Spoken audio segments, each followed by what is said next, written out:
Brother, as you have now been introduced into the first degree of Freemasonry, I congratulate you on being received into this ancient and honorable order.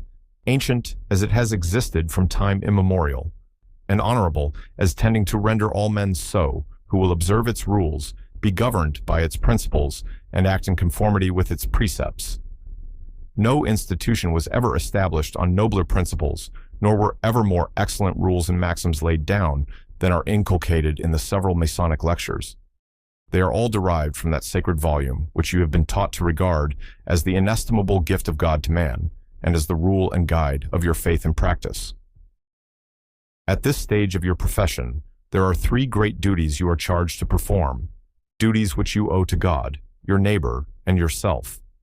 To God, in never mentioning his name, but with that reverence which is due from the creature to the Creator. For the Lord will not hold him guiltless that taketh his name in vain, to implore his aid in all your laudable undertakings, and to esteem him as the source whence all earthly blessings flow. To your neighbor, by doing unto him what under similar circumstances you would have him do unto you. Man is a social being. He was not designed to pass his life in solitude, with all his thought concentrating upon himself. Hence, in their social capacity, men should endeavor, by kind and friendly acts, to promote the happiness of one another to yourself, by avoiding all irregularity on conduct which may impair your faculties or debase the dignity of your profession. More especially, are you to avoid all intemperance and excess. In the state, you are to be true to your government and just to your country. You are not to countenance any act which may disturb the peace of the country in which you reside, but are to pay due obedience to the laws. In your outward demeanor, be careful to avoid censure and reproach.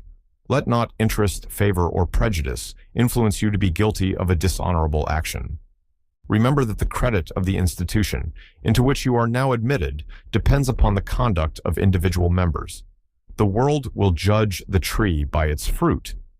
The lodge may inculcate the virtues of temperance, charity, truth, and brotherly love, but if they are disregarded in private life, the world will be justified in the conclusion that Masonry has but little or no influence upon the conduct of its members.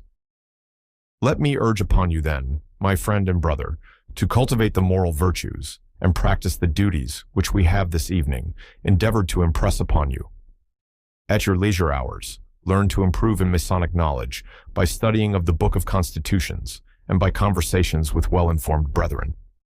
Although your frequent attendance upon the meetings of the lodge is desired, yet it is not intended that Masonry should interfere with your necessary vocations.